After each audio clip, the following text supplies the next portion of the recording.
안녕하세요. 스키머 웨스트의 션캠입니다.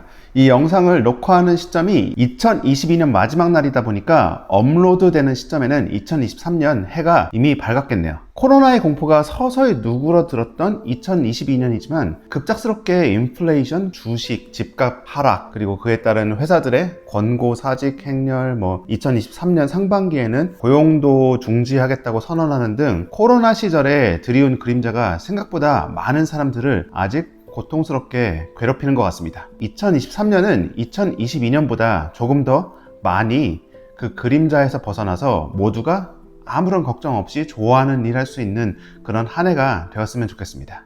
제가 오늘 리뷰할 책은 제 손에 들고 있는 바로 이 책, 시간이 지나도 빛이 바래지 않는 클래식 레벨로 추앙받고 있는 이영도 작가의 눈물을 마시는 새, 팬들은 보통 줄여서 눈마새라 불리우는 한국형 판타지 소설을 바탕으로 한 아트북입니다. 연재가 끝난 지 20여 년이 지난 시점인지라 이미 탄탄한 팬층을 축적해왔고 그 사실을 잘 알고 있는 크래프톤은 이 소설을 기반으로 게임화 그리고 영상화를 하기로 결심하고 판권을 사들였습니다.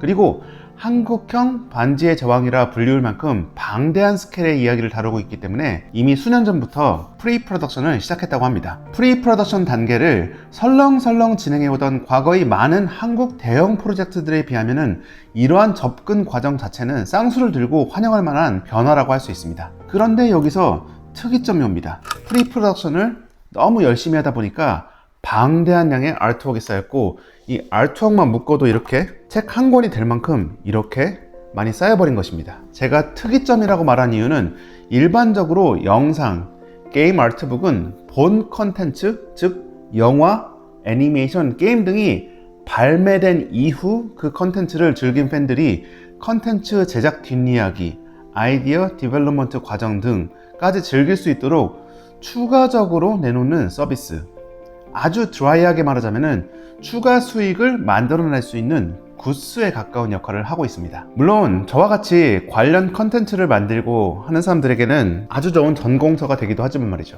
참고로 이 몬스터 주식회사 아트북은 무려 21년 전에 산 아트북입니다. 근데 이 눈맛의 아트북은 본 컨텐츠가 나오기 한참 전에 먼저 나왔다는 점이 저 같은 아트북 고인물들에게는 꽤 신선하게 다가옵니다. 그리고 동시에 이러한 질문들이 시작되죠. 그럼 이 책은 어느 정도 스포일러를 포함하고 있지? 그렇다면 이 책은 아트북이 아니라 투자를 받기 위해서 만든 피치북에 가까운 것이 아닌가? 라는 의문과 함께 첫 페이지부터 마지막 페이지까지 며칠에 걸쳐서 천천히 정독해 봤습니다. 오늘은 제가 이 책에서 느낀 좋은 점 2가지, 그리고 아트북으로서는 조금 아쉬운 2가지를 이야기해보는 그런 시간을 갖도록 하겠습니다. 그리고 본격 리뷰에 앞서서 이 책은 크래프톤 측에서 무상으로 제공해준 책입니다. 다만 리뷰를 의뢰하거나 하진 않았기 때문에 저의 리뷰에 크래프톤의 입김은 전혀 들어가지 않았다는 점을 먼저 확실하게 말씀드리고 진행하도록 하겠습니다. 아트북을 20여 년간 봐온 입장에서 보면은 생각보다 대충 때우듯이 만들어진 아트북도 꽤 많이 있습니다. 게이샤의 추억이라는 그런 영화의 아트북만 보더라도 3분의 2 정도는 그냥 이런 식으로 영화 스틸컷입니다. 스틸컷.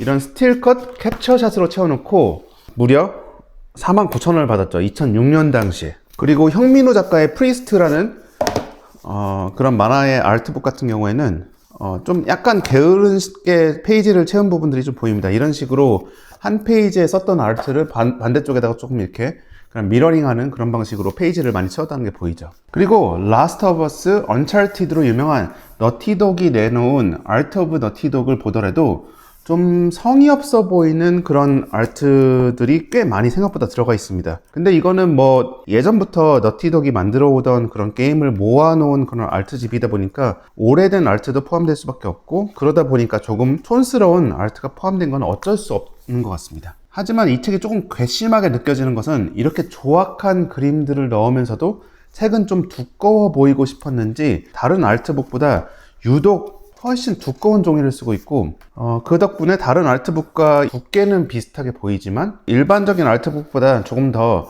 페이지 수가 적다는 걸 알 수 있습니다. 물론 이 책 자체는 여기 보시다시피 많은 너티독에서 일하시는 한국 분들이 저에게 사인해가지고 선물해 주신 책이라 이 책 자체는 저에게 굉장히 소중한 그런 책이지만 이 책이 이제 아트북으로서 가치가 있나 생각해보면 그 부분은 조금 많이 부족하지 않나 싶은 그런 생각이 듭니다. 참고로 이건 가격은 40불입니다.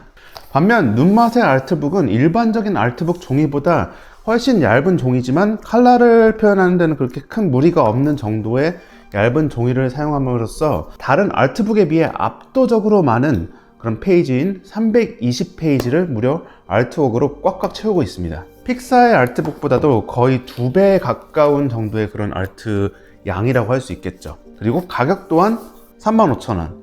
프린트 비용을 고려한다면 꽤 합리적인 가격의 아트북이라 할 수 있습니다. 또 유명 아트 디렉터 한두 명이 아트북의 지분을 대부분 차지하는 그런 형식이 아니라 배경을 잘 그리시는 분, 캐릭터 질감을 연구하는 쉐이딩에 집중하신 분, 크리처 디자인을 잘하시는 분, 인간형 캐릭터 디자인을 잘하시는 분 등등 10여 명의 아티스트가 각자의 롤에 맞게 디자인 지분을 쉐어하고 있고 그 덕분에 특별히 질이 낮은 아트가 거의 보이지 않습니다. 이러한 역할 배분 및 전체적인 통일감 있는 디자인 방향성은 바로 이분, 이 책의 두 번째 장점이 될 수 있는 이분의 역할이 크지 않을까 하는 추측을 해봅니다.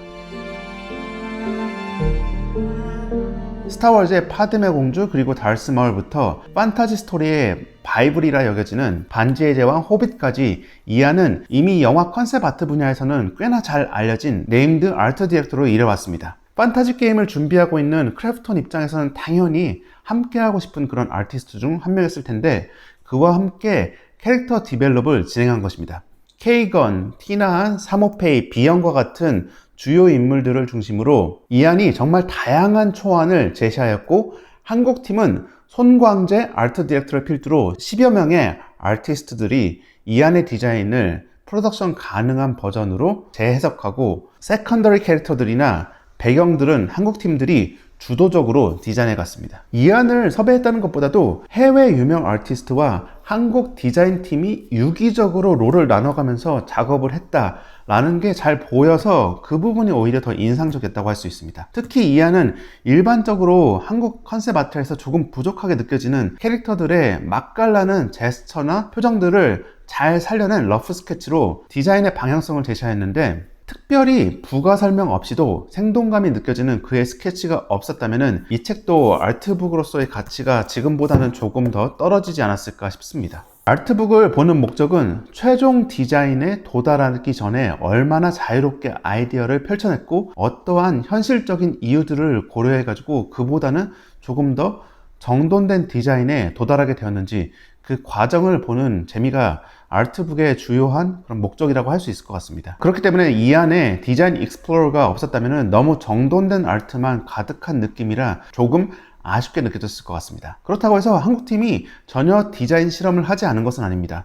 배경은 일단 한국팀이 주도적으로 원작을 단어 단위로 분석해가면서 디자인했다는 게 느껴지고 아스와리탈 같은 그런 나무 형태로 태어나가지고 드래곤까지 성장하는 굉장히 독특한 크리처 디자인은 머릿속에서 사람마다 정말 다르게 상상을 하기 때문에 이렇게 탄탄한 형태의 이미지를 하나 보여주는 게 프로덕션 팀이 제작 방향을 잡는데 굉장히 큰 도움이 되기 때문에 한국팀의 존재감도 여전히 잘 드러나고 있다고 할 수 있겠죠.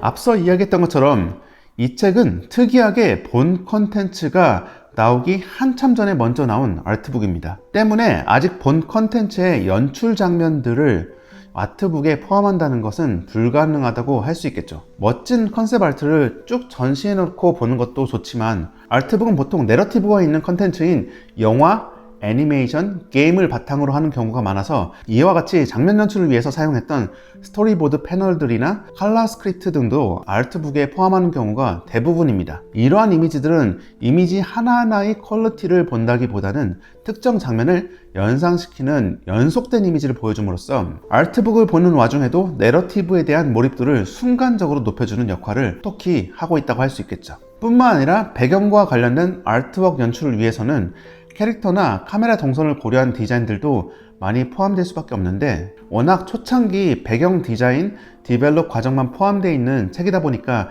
그러한 부분은 아직 포함되어 있지 않다라는 아쉬움이 남는 것 같습니다. 하지만 여전히 러프한 그림일지라도 나가탑에서 심장을 적출하는 장면이나 두억 신이들이 탄생하는 눈물의 폭포 장면, 레콘들의 무기를 제작하는 최후의 대장간 이미지 등은 상상력을 충분히 자극하고 실제 프로덕션 그리고 연출과 결합되기 시작하면 더더욱 인상적인 공간으로 발전할 가능성은 충분히 보여주고 있는 상태라고 할 수 있습니다.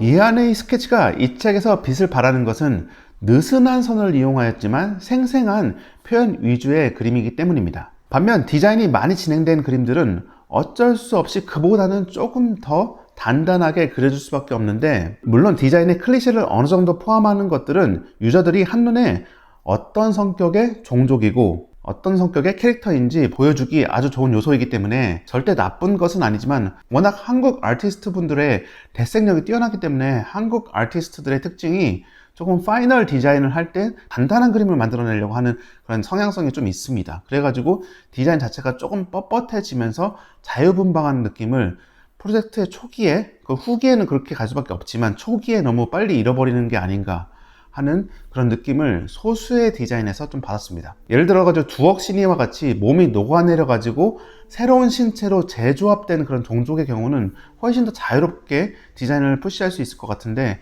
인간형 몸 형태를 어느 정도 지니고 있고 흘러내리는 그런 신체라기보다는 너무 좀 탄탄한 형태의 그런 그림들이 많아가지고 프로덕션에서 모델링이 가능한지 여부를 너무 좀 초기부터 우선순위에 두고 디자인을 진행한 것이 아닌가 하는 그런 생각도 들었습니다. 초기 디자인 때 디자인을 많이 푸시해 놔야지 TA 등과 함께 새로운 기술을 개발할 수 있는 그런 룸이 생기기 때문에 조금 더 그 부분에서 좀 챌린징하게 접근할 수 있는 부분이 있지 않을까 하는 생각이 들기 때문에 초반에 너무 안전한 선택을 하지 않았으면 하는 바람이 조금은 있습니다. 그리고 나가의 경우도 초기 디자인을 보면 조금 더 개성도 느껴지는 동시에 매력도 느껴지는 디자인도 종종 있었는데, 최종 디자인을 보면 좀 너무 인간형 혹은 다크 엘프 형에 가까운 게 아닌가 하는 그런 아쉬움이 들었습니다. 대부분의 캐릭터들의 최종 디자인들은 초기 디자인보다는 인간형에 가까워지는 그런 경향성이 보였는데, 물론 인간형에 가까울수록 그들이 표현하는 그런 그런 표정에서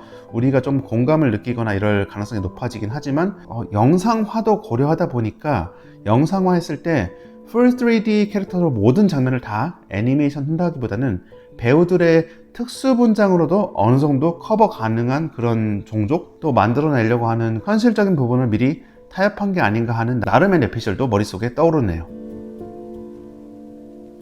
자, 오늘은 이렇게 해서 크래프톤의 야심작이자 기대작인 눈맛의 아트북에 대한 리뷰를 진행해 보았습니다. 눈맛을 소설로 접하셨던 분들이라면 고퀄의 아트웍들과 함께 어떤 의도와 생각을 가지고 아트웍 디벨롭을 해갔는지 등이 다 포함되어 있는 이 책을 접한다면 소설을 처음 접했을 때 그 시절로 돌아가는 그런 경험을 선사해 줄 것 같습니다, 이 책이. 반면 소설을 아직 접하시지 않은 분들은 부가 설명란에 꽤 많은 스포일러들이 포함되어 있기 때문에 이런 부분들에 조금 민감하신 분들이라면은 나중에 추후에 게임이나 영상이 나온 이후에 이 아트북을 즐겨보시는 걸 추천드립니다. 근데 물론 그때쯤 됐을 때는 이 아트북이 지금보다는 좀 구하기 힘들어졌을 수도 있어요. 몇 년 뒤가 될 수 있을 가능성이 있으니까. 본 컨텐츠가 나오기 한참 전에 우리는 이런 거 만들고 있어요 라고 자랑스럽게 외치는 그런 목소리가 느껴지는 아트북을 왜 출시했는지 충분히 이해가 가는 그런 퀄리티의 프리프로덕션 아트북이었습니다. 그리고 업계에게는 우리 이런 거 만들고 있으니까 영상화 작업 같이 한번 해볼 사람 연락 주세요 라는 그런 피치북 같은 느낌도 들었고요. 저도 이 책을 리뷰하면서 눈맛의 세계관은 정말 무궁무진하게 여러 가지 포맷으로 확장해 나갈 가능성이 있는 IP라는 점도 다시 한번 느낄 수 있었고, 개인적으로도 영상화하는 그런 과정에서 영상화 연출 이쪽으로 함께 해보고 싶은 욕심도 살짝 들었습니다. 그럼 오늘 영상은 여기서 마무리하도록 하겠습니다. 스키먼 웨스트의 현킴이었습니다. 새해 복 많이 받으세요.